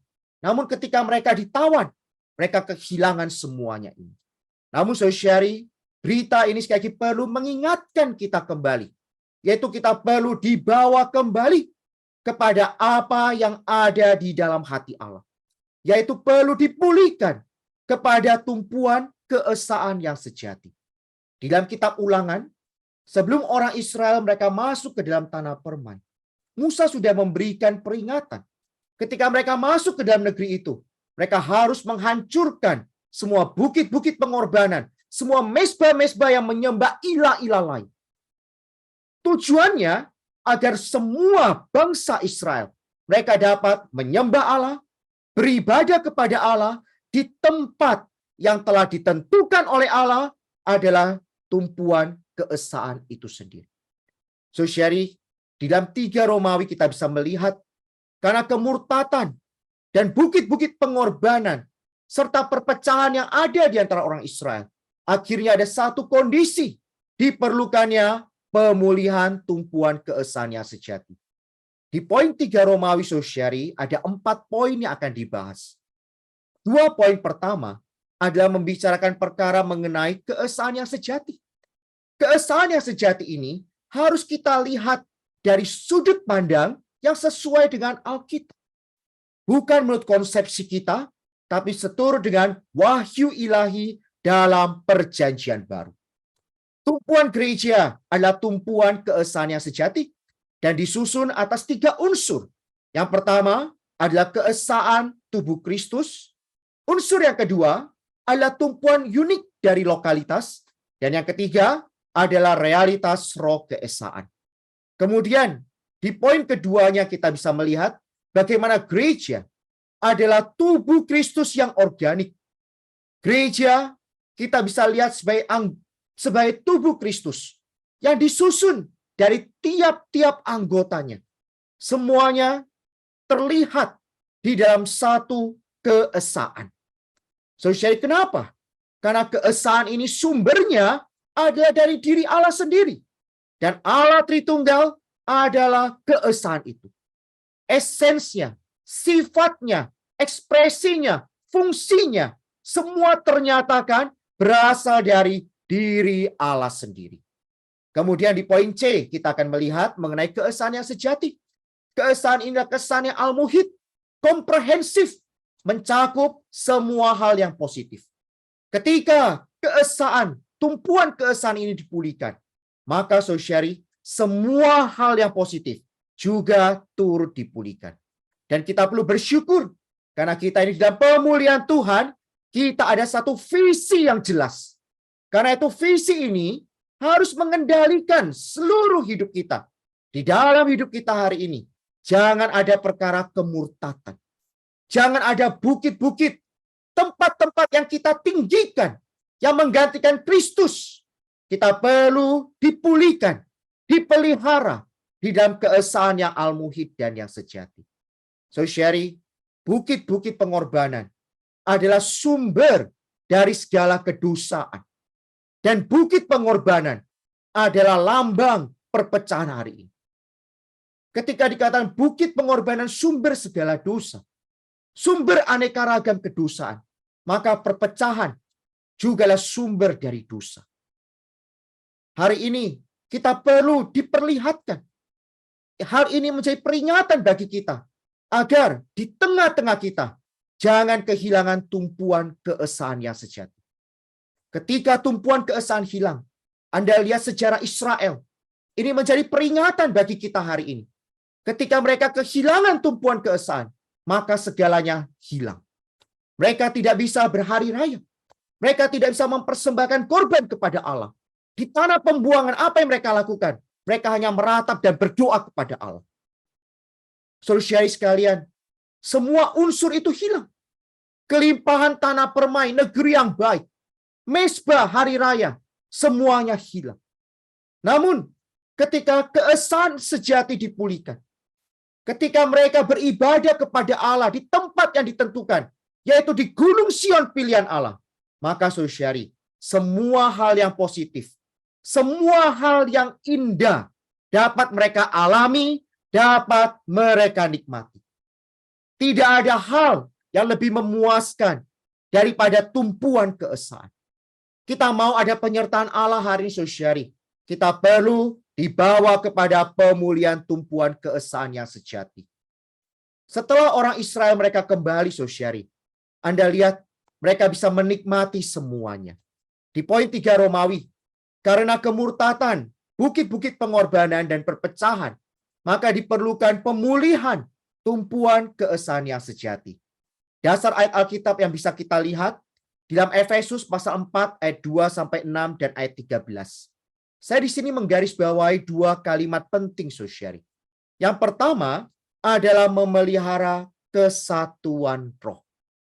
Saudari, perkara ini sangat penting. Ini adalah penting dan vital bagi tubuh Kristus hari ini. Seperti yang kita lihat di dalam berita sebelumnya. Sasaran ekonomi kekal Allah, sasaran tujuan Allah adalah mencapai realitas tubuh Kristus. Dan untuk hal ini, saudari, kita perlu dipelihara di dalam kesatuan roh. Kesatuan berbeda dengan persatuan. Apa yang dilakukan oleh orang-orang hari ini? Mereka ingin berada di dalam persatuan. Yaitu mereka ingin disatukan dari berapa latar belakang, karena mereka punya kesamaan pemikiran, mereka ingin disatukan. Ini adalah persatuan. Namun di tengah-tengah kaum beriman, di dalam tubuh Kristus, di dalam realitas tubuh Kristus, bukan persatuan, melainkan kesatuan yang merupakan satu entitas ilahi, di mana kesatuan ini sumbernya adalah dari Roh itu. Dan Roh itu hari ini ada di dalam setiap kaum beriman. Roh inilah yang menyatukan kita semua. Kesatuan ini adalah satu persona yang hidup, yang tak lain Kristus sendiri yang menjadi Roh itu dan tinggal di dalam setiap diri kita hari ini. Saudari, hari ini Kristus Sang Roh itu telah ada di dalam kita. Dia mengesahkan kita. Dia menyatukan kita di dalam ikatan damai sejahtera. Karena itu, di dalam kesatuan ini, yang ada adalah damai sejahtera. Mengadakan damai sejahtera bagi tubuhnya. Saudari, ketika kita melihat bagaimana kesatuan ini sumbernya adalah dari Roh itu. Hari ini, kita juga perlu berjalan. Kita juga perlu mencapai kesatuan iman, dan pengetahuan yang benar tentang anak Allah. Ini adalah jalan yang kita tempuh hari ini. Ada satu proses yang diperlukan supaya kita bisa mencapai kesatuan yang praktis. Kesatuan yang pertama membicarakan sumbernya dari roh itu. Dan kesatuan ini berasal dari Allah di dalam realitas. Namun di dalam pengalaman, di dalam praktek penghidupan kita hari ini, kita perlu melangkah sampai kepada kesatuan tersebut, yaitu kesatuan yang praktis di dalam kepercayaan dan pengetahuan yang penuh tentang anak Allah. Kepercayaan menyangkut tindakan percaya kita hari ini terhadap segala perkara yang rohani. Dan kita juga perlu memiliki pengenalan, pengetahuan yang tepat, pengetahuan yang penuh, wahyu yang penuh tentang anak Allah yang hidup. Dan kita bisa dewasa, bertumbuh, matang, dewasa di dalam Dia, bahkan menjadi kepenuhan Kristus yang menampilkan, memancarkan, mengekspresikan diri Allah di atas diri kita. Baik, saudari, dalam Wahyu Perjanjian Baru, tadi kata ada 3 unsur penting yang menjaga keesaan yang sejati. Yang pertama adalah keesaan yang unik dari tubuh Kristus yang universal. Keesaan ini disebut kesatuan roh. Karena itu kalau kita baca dalam kitab Efesus dikatakan, kita perlu menjaga keesaan tersebut di ayat 3 tadi. Kita sudah memiliki keesaan ini. Dan kita harus menjaga keesaan ini. Bagaimana, saudari? Kita perlu setiap hari mengikuti roh yang ada di dalam kita. Kita perlu kembali ke dalam roh kita. Karena kesatuan ini adalah kesatuan roh. Yaitu roh perbauran, roh itu yang ada di dalam roh kita yang telah dilahirkan kembali. Ini sama seperti yang Tuhan Yesus doakan di dalam Yohanes pasal yang 17. Di sana ada 3 aspek keesaan. Pertama adalah keesaan di dalam Bapa, di dalam hayatnya. Yang kedua adalah keesaan di dalam firman kudusnya. Yang ketiga adalah keesaan di dalam kemuliaan. Ekspresi Allah ternyatakan. Dan untuk hal ini, saudari, kita telah memiliki modalnya di dalam kita, karena roh itu telah diberikan kepada kita. Dan jalannya kita dalam keesaan ini, kita perlu berpaling ke dalam roh kita. Maka secara spontan, kita akan memiliki keesaan di dalam tubuh Kristus. Baik, saudari, kita akan melihat unsur yang kedua. Unsur yang kedua dari tumpuan gereja adalah tumpuan unik dari lokalitas, di mana satu gereja lokal didirikan dan berada. Jadi unit satuan daripada gereja adalah satu lokal, satu gereja. Ini sesuai dengan wahyu di dalam Alkitab. Kalau kita baca dalam surat Titus pasal 1 ayat 5. Bagaimana dikatakan penatua-penatua di setiap kota. Ini menunjukkan unit satuan dari gereja, ekspresinya adalah di tiap kota. Dalam Wahyu pasal 1 ayat 11 juga dikatakan, kirimkanlah kepada ke-7 jemaat ini surat yang dituliskan pada Efesus, Smyrna, Pergamus, Tiatira, Sardis, Philadelphia, dan Laodikia. Ini menunjukkan 7 kota. Saudari, satuan, unit, ekspresi daripada gereja adalah satu lokal, satu gereja. Karena itu, gereja dalam keesaan perlu kita melihat lokasi dan tumpuan. Tumpuan keesaan adalah lokasi dari pembangunan. Dan tumpuan ini, dasar dibangunnya gereja, adalah di atas diri Kristus sendiri. Dibangun di atas Kristus. Satu kota, satu gereja. Baik, unsur yang ketiga adalah realitas roh keesaan. Saudari, kita perlu berada di dalam roh kita hari ini. Karena keesaan ini ada di dalam roh kita. Dalam 1 Yohanes pasal 5 ayat 6 dikatakan, roh yang memberi kesaksian adalah roh kebenaran.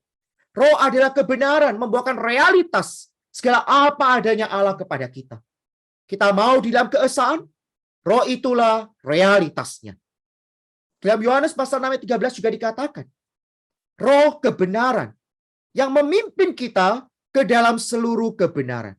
Karena itu realitas ini, realitas yang ilahi, membawa kita hari ini di dalam kesatuan tubuh Kristus. Dan kita bisa memperhidupkannya secara real di atas diri kita. Tumpuan keesaan ini, saudari, dibangun di dalam hayat. Hayat yang membangun gereja. Bukan perkara yang di luaran. Bukan perkara kesamaan yang di luar. Bukan perkara legalitas. Tapi gereja dibangun, tumpuannya adalah di dalam hayat. Tadi saudara kita mengingatkan bagaimana kita perlu dipulihkan adalah dalam hayat dan kebenaran. Karena itu ketika kita melihat perkara ini, saudari, kita perlu dipulihkan kembali kepada keesaan yang sejati. Gereja tubuh Kristus yang organik tidak terpecah, tidak terbagi-bagi. Karena gereja adalah yang esa. Tubuh Kristus hanya satu. Secara universal, gereja secara universal adalah tubuh Kristus. Hanya ada satu tubuh. Saudari, namun ekspresinya adalah di tiap lokalitas. Karena itu dalam penyegaran pagi yang kita akan nikmati seminggu ini, dalam hari kelima ada 2 kalimat yang saya kutip. Pertama, tanpa gereja-gereja lokal, tubuh Kristus tidak ada jalan untuk eksis dan melaksanakan fungsinya secara praktis.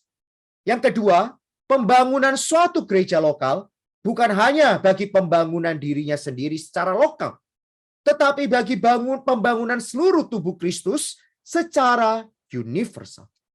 Artinya, saudari, kedua aspek di dalam gereja, baik sebagai lokal yang diekspresikan dari tiap lokal, ataupun gereja di aspek universal, yang adalah tubuh Kristus, saling berkaitan satu dengan yang lain. Tidak dapat dipisahkan, dan tidak dapat kita menitik beratkan kepada salah satunya. Wah, kalau begitu, karena sasaran ekonomi kekal Allah, saya hanya bagi realitas tubuh Kristus, maka saya tidak memperhatikan penghidupan gereja di lokal di mana kita berada. Saya hanya penting berbaur dengan lokal mana, lokal A, lokal B, bahkan ke negara mana, negara A, negara B, bahkan mungkin sampai ke ujung bumi, tapi tidak bisa berbaur di lokal di mana kita berada. Dan kita tidak bisa terbangun di lokal di mana kita menempuh hidup gereja. Maka, saudari, itu hanya menjadi satu bayangan yang semu di atas diri kita. Kita mau dalam keesaan yang sejati, perlu ada gereja lokal. Gereja lokal adalah jalan untuk mencapai realitas tubuh Kristus. Gereja lokal terbangun bukan untuk lokalnya sendiri, tapi untuk pembangunan tubuh Kristus yang universal. Baik, saudara, kita lanjutkan. Keesaan yang sejati adalah keesaan menurut sifat Allah. Ketika keesaan dipulihkan, seperti saya kata tadi, maka semua hal yang positif akan dipulihkan. Perkara ibadah, semua kekayaan rohani akan dipulihkan ketika tumpuan yang sejati dipulihkan kembali. Karena itu keesaan yang sejati bukanlah keesaan yang sebagian, tapi adalah keesaan yang besar, lengkap, komprehensif, bahkan yang menyeluruh. Ketika orang Israel, mereka dibawa kembali dari pembuangan. Ketika Anda lihat dalam Alkitab, menurut nubuat Nabi Yeremia, bagaimana mereka dibawa kembali kepada tumpuan keesaan. Ezra juga membaca ayat ini ketika membacanya di hadapan umat Israel. Saudari, ketika mereka dibawa kepada tumpuan keesaan yang sejati, maka semua yang positif, hari raya, kenikmatan akan tanah permai, realitas akan setiap korban, penyembahan yang sejati, semuanya dipulihkan. Haleluya! Hari ini dalam gereja, kita perlu ada dalam keesaan yang sejati. Poin yang terakhir, saudari, keesaan yang sejati ini hanya bisa dicapai ketika kita bisa melihat visi ini dengan jelas dan mengendalikan seumur hidup kita. Kita perlu menolak segala bentuk kemurtatan Yerobeam, mengambil jalan yang lain, meninggikan diri sendiri, melakukan diri sendiri dengan kedok rohani, dengan kedok dikemas sesuatu yang baik, yang rohani, kelihatannya berasal dari Allah. Ini adalah kemurtatan. Kita harus menjauhkan segala bukit-bukit pengorbanan, tempat-tempat yang tinggi yang menggantikan Kristus di atas diri kita. Kita perlu dibawa kembali kepada pemulihan dan pemeliharaan keesahan yang sejati. Puji Tuhan, kita dalam pemulihan Tuhan, kita memiliki hak yang istimewa ini, saudara. Kita dapat mengenal, mengalami, dan menikmati. Karena itu, saudari, kita hari ini ada dalam pemulihan Tuhan. Semua tak lain karena belas kasihan Tuhan. Karena itu, mustikakan hal ini. Kita perlu baik-baik di lokal di mana kita berada. Baik-baik menempuh hidup gereja. Mengikuti setiap bimbingan di dalam gereja. Mengikuti pimpinan di dalam gereja. Apa yang gereja aturkan, kita hanya perlu ada satu sikap. Iya dan amin. Maka saudari, realitas tubuh Kristus akan dinyatakan di tengah-tengah kita. Dalam Mazmur 133 dikatakan, ketika saudara hidup rukun, mereka diam bersama dalam kesehatian, maka berkat itu akan dicurahkan. Berkat kesehatian, kehidupan untuk selama-lamanya akan dicurahkan. Saudari, Anda mau melihat berkat ini dicurahkan di lokal di mana kita berada, kita harus di dalam keesaan. Di dalam hari ke-6, di sana ada dua kalimat yang saya kutip, saudari. Ketika kita berada dalam keesaan, kita berada dalam hayat. Kita menikmati setiap kebajikan dan atribut positif. Penyebab keesaan ini adalah bahwa diri Allah sendiri adalah esa. Keesaan adalah sifatnya. Kita harus ingat, keesaan sumbernya adalah dari diri Allah, bukan dari diri kita. Ketika kita di dalam hayat, ketika kita berpaling ke dalam roh kita, maka kita mengalami sumber keesaan yang mengesahkan kita. Baik, saudara, saya mengajak kita melihat aplikasi penerapan bagaimana kita menerapkan berita 1 minggu yang akan kita nikmati ini. Pertama, kita perlu menjadi orang yang takut akan Allah. Kita perlu menjadi orang yang takut akan Tuhan. Tidak melakukan apa yang benar di mata kita sendiri. Inilah yang menyebabkan kemurtatan Yerobeam. Melakukan apa yang benar di matanya sendiri. Hari ini kita mau terlepas dari hal ini, saudari. Kita perlu memiliki hati yang takut akan Tuhan. Kita perlu memiliki hati yang hanya mau melakukan apa yang ada dalam hati Allah. Kedua, kita perlu meruntuhkan semua bukit pengorbanan. Tidak meninggikan apapun selain Kristus. Kita perlu datang pada tempat pilihan Allah, tempat menyembah Dia. Di lokal di mana kita berada, kita perlu menempuh hidup gereja bersama. Jangan kita membentuk kelompok eksklusif. Di dalam gereja, kita perlu dibaurkan. Karena kita adalah anggota tubuh. Kita perlu terbangun bersama. Kita tidak meninggikan apapun selain diri Kristus sendiri. Saudari, asal apapun itu, meskipun yang baik sekalipun, kalau bukan gereja, bukan Kristus, semuanya harus dirobohkan. Karena dengan cara ini, saudari, baru kita dapat menikmati Kristus sebagai negeri yang baik dalam kehidupan gereja. Saudari, ketika kita dipulihkan pada tumpuan keesaan ini, maka dalam gereja hari ini, kita dapat menikmati realitas negeri yang baik, menikmati realitas tanah permai. Kehidupan gereja di mana kita berada hari ini adalah tanah permai yang sejati. Yang terakhir, saudari, kita perlu melihat visi yang menyeluruh, visi yang lengkap di dalam pemulihan Tuhan hari ini. Visi ini telah dibukakan bagi kita. Wahyu ini jelas telah dinyatakan kepada kita. Hari ini, saudari, perlu mengendalikan seumur hidup kita. Visi yang menyeluruh akan membunuh semua kuman perpecahan. Dengan hal ini, saudari, kita akan diselamatkan dan keluar dari segala bentuk perpecahan apapun. Saudari, kiranya Tuhan berkati firman-Nya, dan melalui firman Tuhan ini, saudari, kita perlu dibawa kembali kepada hasrat hati Allah yang semula, kepada tumpuan yang sejati. Maka dengan demikian, berkat keesaan akan dinyatakan di tengah-tengah kita. Kita akan menikmati semua yang dipulihkan kembali, hal yang positif. Kita bisa menempuh hari raya yang sejati, karena Kristuslah hari raya kita. Kita bisa menikmati kelimpahan negeri yang baik, karena Dialah tanah permai kita yang sejati. Kita bisa memiliki realitas penyembahan yang sejati, karena Dialah realitas dari segala korban. Dan kita bisa hari demi hari menempuh hidup di dalam Dia. Tuhan berkati kita semua saudari. Mari kita sambut firman Tuhan di dalam doa.